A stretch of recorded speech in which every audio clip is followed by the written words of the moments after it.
The good news is here. The voice of the prophets that prophesied the arrival of the Messiah has taken life. Let's open our ears to the Word of God. Miss Anna Rachel Matthew. Micah chapter 5 verses 1 to 9. Micah chapter 5 verses 1 to 9. People of Jerusalem, gather your forces. We are besieged. They are attacking the leader of Israel. The Lord says, Bethlehem, Ephrathah, you are one of the smallest towns in Judah, but out of you I will bring a ruler for Israel, whose family line goes back to ancient times. So the Lord will abandon his people to their enemies until the woman who is to give birth has her son. Then those Israelites who are in exile will be reunited with their own people. When he comes, he will rule his people with the strength that comes from the Lord and with the majesty of the Lord God himself. His all over the earth will acknowledge his greatness, and he will bring peace.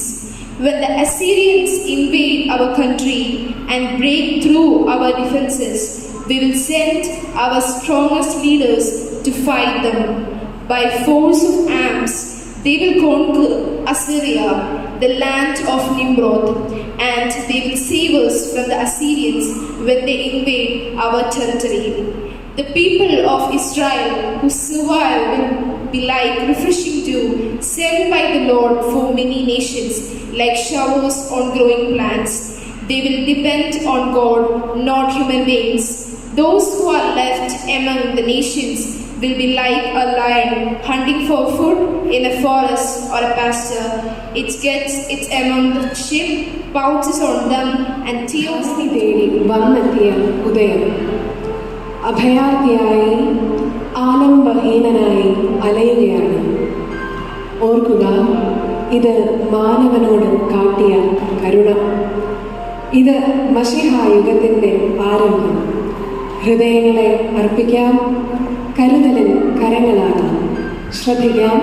Reverend Ashish Cherian Varghese വരികൾ നൽകി. Reverend Janan Ibrahim, reverend Joban Thomas James എന്നിവർ സംഗീതം നൽകിയ ഗാനം ഉയരനിന്നി ധരണി തേടി ഉദയം വന്നെത്തി.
മനുഷ്യനാക്കുവാൻ മനുഷ്യനായി തീർന്നു ക്രിസ്തു. കാലത്തൊഴുത്തിൽ ആരംഭിക്കുന്ന ഈ യാത്ര കാൽവരിയിലേക്ക് വചനത്തിൻ്റെ മുൻപിൽ ആയിരിക്കാം ക്രിസ്മസ് സന്ദേശം നൽകുന്നതിനായി ദൈവവേദൻ KM മാമൻ അച്ഛനെ ക്ഷണിക്കുന്നു. അനുഗ്രഹകരമായ പുതുവത്സരവും ആശംസിച്ചുകൊണ്ട് നമ്മുടെ അല്പസമയത്തെ ക്രിസ്തുമസ് ദൂതിൻ്റെ ശ്രവണത്തിന് അടിസ്ഥാനമായി ഞാൻ 2 വാക്യങ്ങൾ വായിക്കും. വിശുദ്ധ ലൂക്കോസ് എഴുതിയ സുവിശേഷം 2-ാം അധ്യായം 13-14 വാക്യം. വിശുദ്ധ ലൂക്കോസ് എഴുതിയ സുവിശേഷം 2-ാം അധ്യായം 13-14 വാക്യം. പെട്ടെന്ന് സ്വർഗീയ സൈന്യത്തിൻ്റെ ഒരു സംഘം ദൂതനോട് ചേർന്ന് ദൈവത്തെ പുകഴ്ത്തി, അത്യുന്നതങ്ങളിൽ ദൈവത്തിന് മഹത്വം, ഭൂമിയിൽ ദൈവപ്രസാദമുള്ള മനുഷ്യർക്ക് സമാധാനം എന്ന് പറയും. പ്രാർത്ഥിക്കും. സ്നേഹം നിറഞ്ഞ ഞങ്ങളുടെ ദൈവമേ, വാഴ്ത്തപ്പെട്ടവനായ കർത്താവേ, ഞങ്ങൾക്ക് ഒരുമിച്ച് ഈ ഗാനസന്ധ്യയിൽ ഈ മനോഹരമായ ദൈവാലയത്തിൽ സുന്ദരമായ ഗാനങ്ങളുടെ പശ്ചാത്തലത്തിലായിരിക്കാൻ നീ ഞങ്ങളെ സഹായിക്കുന്നതോർത്ത് നന്ദിയോടെ. ഗാനങ്ങളിലൂടെയുള്ള സന്ദേശം ഉൾക്കൊള്ളുവാൻ ഞങ്ങൾക്ക് അവിടുന്ന് കൃപ തരണമേ. ഞങ്ങൾ നിന്റെ വചനത്തിൽ നിന്ന് അല്പസമയം ചിന്തിക്കുമ്പോൾ സാന്നിധ്യബോധം ഞങ്ങൾക്ക് ഏകണമേ. നിന്നെ മഹത്വപ്പെടുത്തുവാൻ ചിന്തകളിലൂടെ, ജീവിതത്തിലൂടെ ഞങ്ങൾക്ക് അവിടുന്ന് സഹായം ചെയ്യണമേ. പുത്രന്റെ നാമത്തിൽ ഞങ്ങൾ പ്രത്യേകം പ്രാർത്ഥിക്കുന്നത് കേൾക്കുമാറാകണമേ. സാമൂഹിക പരിഷ്കർത്താവായിരുന്ന ശ്രീരാമകൃഷ്ണ പരമഹംസനെ കുറിച്ച് നിങ്ങൾ ഒരുപക്ഷെ വായിച്ചിട്ടുണ്ടായി. 1736 മുതൽ 1886 വരെയുള്ള കാലഘട്ടത്തിൽ ഒരു ബംഗാളി ബ്രാഹ്മണനായി ജനിച്ച് പ്രവർത്തിച്ച ഒരാളായിരുന്നു ഈ ശ്രീരാമകൃഷ്ണ പരമഹംസൻ. ഗുരുവിന്റെ നിര്യാണത്തിങ്കൽ ദുഃഖിതനായിട്ടുള്ള ശിഷ്യന്മാർ ഒരുമിച്ച് കൂടി ഭാവി കാര്യങ്ങളെക്കുറിച്ച് ആലോചിക്കുകയാണ്. വെളിയിൽ തീ കൂട്ടി അതിന് ചുറ്റുമിരുന്നാണ് ഇവർ ഭാവി കാര്യങ്ങളെക്കുറിച്ച് ആലോചിച്ചു കൊണ്ടിരിക്കുന്നത്. എന്തായിരിക്കണം നാം ഭാവിയിൽ നമ്മൾ ചെയ്യേണ്ടത് അവർ ആലോചിക്കുകയാണ്. അപ്പോൾ ആ അവസരത്തിൽ പ്രകാശം കൂടിയ ഒരു നക്ഷത്രം അവർ കണ്ടുവെന്നാണ് അവിടെ വായിക്കുന്നത്. നരേന്ദ്രൻ എന്ന ഒരു ശിഷ്യൻ പറഞ്ഞു, ഡിസംബർ മാസം 24-ാം തീയതി വൈകിട്ടാണല്ലോ ഇന്നെന്ന പോലെ ഒരു ദിവസം യേശു രാജാവ് ലോകത്തിൽ ജനിച്ചു. അത് ചരിത്രം വിളിച്ചറിയിക്കുന്ന ഒരു സത്യമാണ്. മറ്റുള്ളവർക്ക് വേണ്ടി ജീവിച്ച യേശു ജനിച്ചതാകുന്ന ഒരു ദിവസം. അതുകൊണ്ട് നമ്മുടെ ഗുരുവിൻ്റെ പഠിപ്പിക്കലുകൾക്ക് അനുസരണമായി ജനനന്മയേകുന്നതാകുന്ന, ജനസേവനത്തിൽ ഉതകുന്നതാകുന്ന പ്രവർത്തനങ്ങൾ നാമും നിർവഹിക്കണം. സാമൂഹിക ക്ഷേമ പ്രവർത്തനങ്ങൾ ലക്ഷ്യമിട്ടുള്ള പരിപാടികൾ നാം മുൻപോട്ട് കൊണ്ടുപോകണം. അതിൻ്റെ നാന്ദിയായി ഞാൻ എൻ്റെ പേര് ഉപേക്ഷിക്കുകയാണ്. എനിക്ക് ഇതുവരെ ഉണ്ടായിരുന്ന പേര് ഇനിയും ഉണ്ടായിരിക്കുകയില്ല. അദ്ദേഹം അതിനുശേഷമാണ് വിവേകാനന്ദൻ എന്ന പേരിൽ അറിയപ്പെടുന്നതായി ചരിത്രം ഉദ്ഘോഷിക്കുന്നു. ക്രിസ്മസ് എന്താണ്? നമുക്ക് പറയാൻ സാധിക്കും, Christmas is a day of wonder. അത്ഭുതത്തിന്റെ ഒരു അവസരമാണ് ക്രിസ്മസ്. കാരണം ദൈവം മനുഷ്യനായി തീർന്നതാണ്. ദൈവം സ്വയം പരിമിതപ്പെടുത്തി ലോകത്തിൽ മനുഷ്യനായി വന്നു പിറന്നതാകുന്നതാണ്. പ്രതീക്ഷകൾ അസാധ്യമായ സാഹചര്യത്തിൽ പ്രതീക്ഷകൾക്കപ്പുറമായി വിശ്വസിക്കുവാൻ വെല്ലുവിളിക്കുന്നതാകുന്ന ദൈവീയ ഇടപെടലാണ് ക്രിസ്മസ് എന്ന് പറയാൻ സാധിക്കും. അത് ജീവിതത്തെ അനുഭവിച്ച ആളുകളുടെ ചരിത്രങ്ങളാണ് കഴിഞ്ഞ കുറേ ആഴ്ചകളായി ഞായറാഴ്ചകളിൽ പള്ളിയിൽ ഏവങ്കേലിയനായി വായിച്ചുകൊണ്ടിരുന്നത്. സഖറിയാവിൻ്റെ ജീവിതത്തിൽ, എലിസബത്തിന്റെ ജീവിതത്തിൽ, മറിയയുടെ ജീവിതത്തിൽ, യോസഫിന്റെ ജീവിതത്തിൽ ഇതൊക്കെ കാണുകയാണ്. പ്രതീക്ഷ സാധ്യമല്ല എന്ന് കരുതുന്ന സാഹചര്യത്തിൽ പ്രതീക്ഷയ്ക്ക് അപ്പുറമായി വിശ്വസിക്കുവാനുള്ള ദൈവത്തിൻ്റെ വിളി അതൊരു അത്ഭുതമാണ്, സംശയമൊന്നും വേണം. അതുകൊണ്ട് ക്രിസ്മസ് ഒരത്ഭുതത്തിൻ്റെ ദിവസമാണ്, യാതൊരു സംശയവും. എന്നുള്ളത് മാത്രമല്ല, Christmas is a day of thanks giving. ദൈവത്തിന് നന്ദി കരയേറ്റേണ്ട, സ്തോത്രം കരയേറ്റുന്ന ഒരു നാളായിട്ട് അതിനെ കാണുവാൻ നമുക്ക് സാധിക്കുന്നു. വിശുദ്ധ മത്തായിയുടെ സുവിശേഷം 1-ാം അധ്യായം 21-ാമത്തെ വാക്യത്തിൽ നാം വായിച്ചു കേട്ടു. അവൻ തന്റെ ജനത്തെ അവരുടെ പാപങ്ങളിൽ രക്ഷിപ്പാൻ ഇരിക്കൊണ്ട് നീ അവൻ യേശു എന്ന് പേരിട്ടു. രക്ഷകൻ എന്ന അർത്ഥമുള്ള യേശു. മാനവരാശിയുടെ രക്ഷയ്ക്കായി ഒരുവൻ വന്നു പിറന്നതാണ്. എനിക്കും നിങ്ങൾക്കും രക്ഷ കിട്ടുവാനായി മുഖാന്തരമായി തീർന്നതാണ്. അത് നമ്മെ സംബന്ധിച്ച് ദൈവത്തോട് ഏറെ നന്ദി ഉളവാക്കുന്ന അവസരമാണ്, സംശയമൊന്നും വേണ്ട. അതുകൊണ്ട് ക്രിസ്മസ് എന്ന് പറയുന്നത് it's a day of thanksgiving. മാത്രവുമല്ല, it is a day of remembrance. സജീവമായ ഒരു ഓർമ്മയുടെ നാളായി, എനിക്കായി, ഞങ്ങൾക്കായി, ലോകത്തിനായി ബേത്ലഹേമിൽ വന്നു പിറന്നതായ യേശു ക്രിസ്തു ജീവിക്കുന്നു, ഞങ്ങളിലൂടെ ജീവിക്കുന്നു. ഇത് ഉദ്ഘോഷിക്കേണ്ട പ്രധാനപ്പെട്ട ദിവസം. നമുക്കറിയാം, ക്രിസ്ത്യാനികൾക്ക് പ്രധാനമായി 2 ഫെസ്റ്റിവൽസ് ആണ്. ഒന്ന് ക്രിസ്മസ്, രണ്ടാമത്തത് പുനരുത്ഥാനം. വലിയ വെള്ളിയാഴ്ചയും ഉയർപ്പും ചേർന്നതാകുന്ന അനുഭവങ്ങളെ ഉദ്ദേശിക്കുന്നു.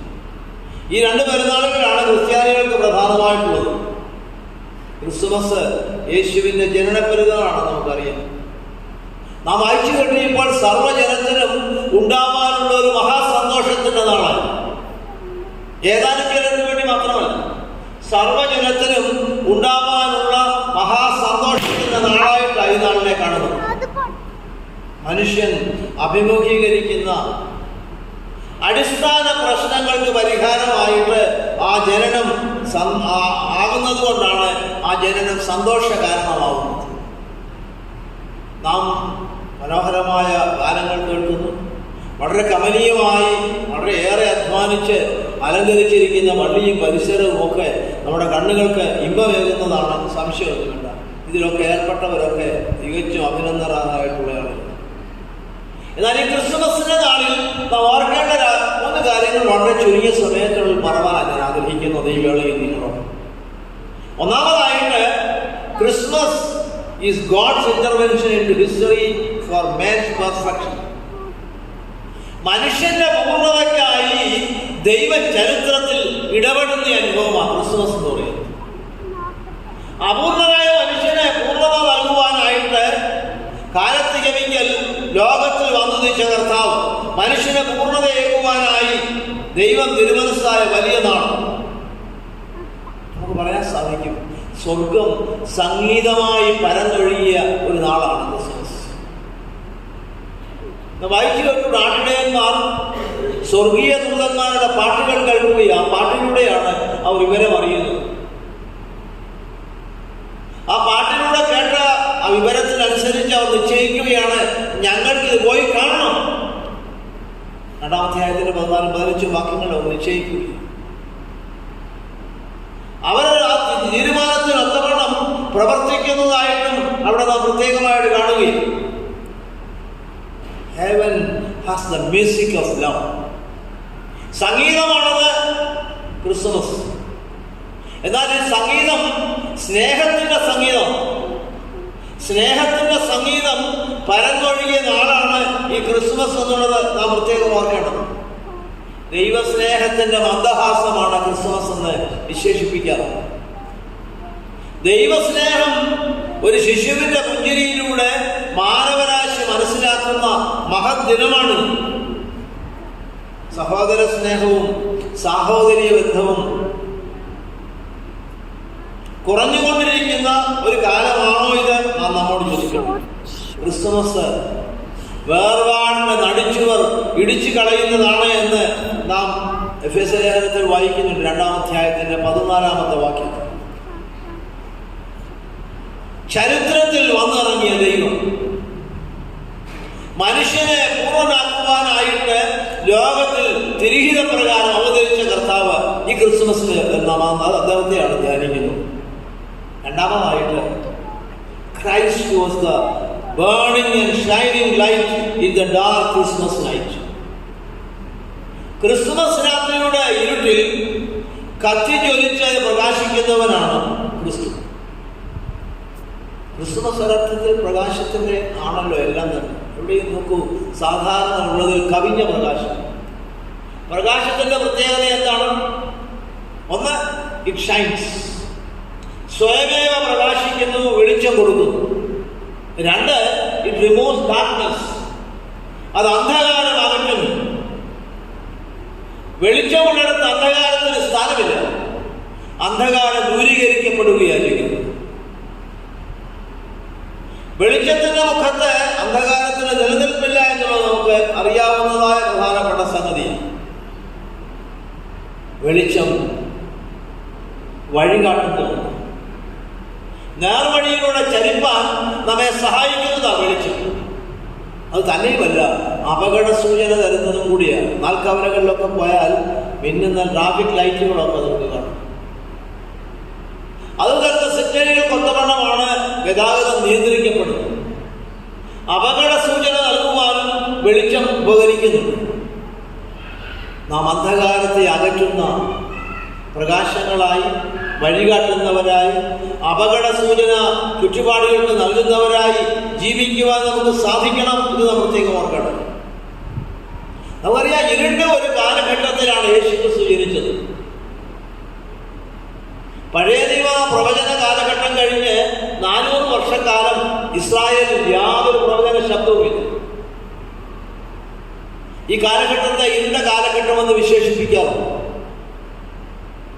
ഈ കാലഘട്ടത്തിലാണ് യേശുക്രിസ്തു വന്ന് പിറക്കുന്നത്. ഇത് നാം മനസ്സിലാക്കുകയാണ്. യെശയ്യാ പ്രവചനം 9-ാം അധ്യായത്തിന്റെ 2-ാം വാക്യത്തിൽ നാം കേട്ടു, ഇരുട്ടിൽ നടന്ന ജനം വലിയൊരു വെളിച്ചം. ഒരാൾ പറഞ്ഞിട്ടുണ്ട്, ക്രിസ്മസിന്റെ സന്ദേശം 3 വാക്കുകളിൽ നമുക്ക് സംഗ്രഹിക്കാം: ലൈറ്റ്, ലവ്, ലൈഫ്. ഈ 3 വാക്കുകളിൽ ക്രിസ്മസിന്റെ ദൂതെല്ലാം തന്നെ ഉള്ളടക്കം ചെയ്യുന്നു. ലൈറ്റ്, പ്രകാശം;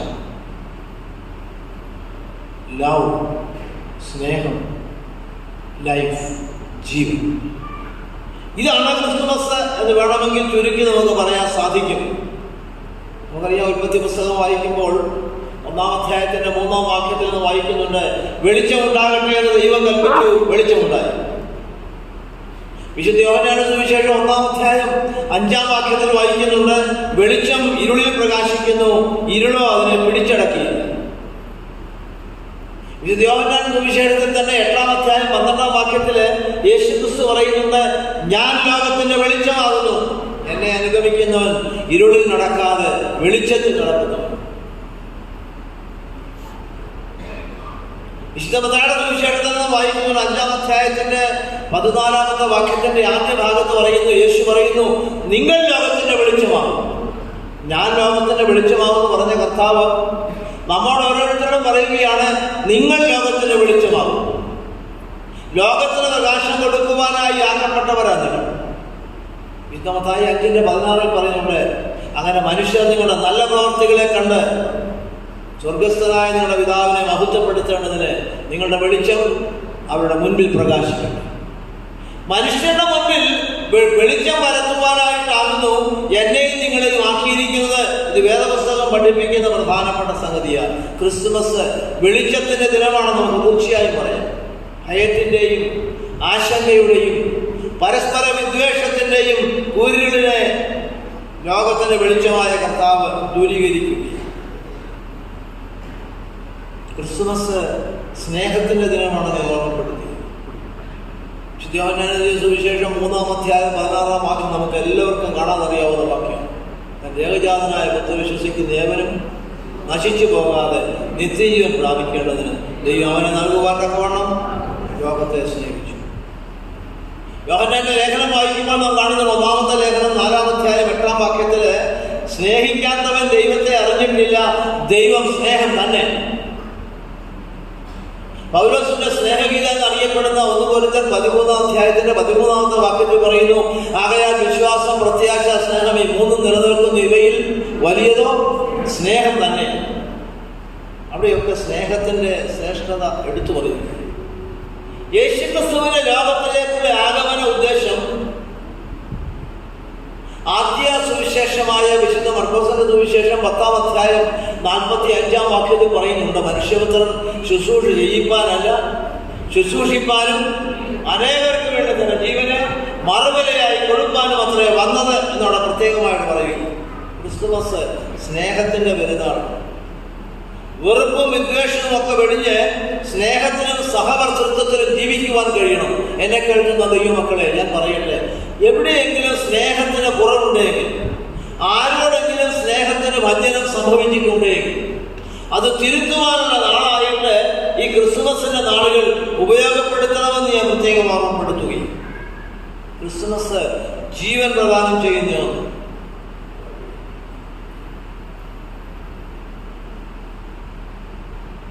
യോഹന്നാന്റെ സുവിശേഷം 10-ാം അധ്യായം 10-ാം വാക്യത്തിൽ വായിക്കുന്നുണ്ട്, അവർക്ക് ജീവൻ ഉണ്ടാകുവാനും സമൃദ്ധിയായ ജീവൻ ഉണ്ടാകുവാനും ഞാൻ വന്നിരിക്കുന്നു. യോഹന്നാന്റെ സുവിശേഷം 1-ാം അധ്യായം 4-ാം വാക്യത്തിൽ പറയുന്നുണ്ട്, അവനിൽ ജീവൻ ഉണ്ടായിരുന്നു, ജീവൻ മനുഷ്യരുടെ വെളിച്ചമായിരുന്നു. വിശുദ്ധ യോഹന്നാൻ 11:25 യേശു മാർത്തയോട് പറയുന്നുണ്ട്, ബഥാനിയിലെ ഭവനത്തില്, ഞാൻ തന്നെ പുനരുത്ഥാനവും ജീവനുമാകുന്നു, എന്നിൽ വിശ്വസിക്കുന്നവൻ മരിച്ചാലും ജീവിക്കും. വായിക്കുന്നു വിശുദ്ധ ലൂക്കോസിന്റെ സുവിശേഷം 1-ാം അധ്യായം 79-ാമത്തെ വാക്യത്തിൽ കാണുന്നുണ്ട്, ആ ആർദ്രകരുണയാൽ ഉയരത്തിൽ നിന്ന് ഉദയം നമ്മെ സന്ദർശിച്ചിരിക്കും.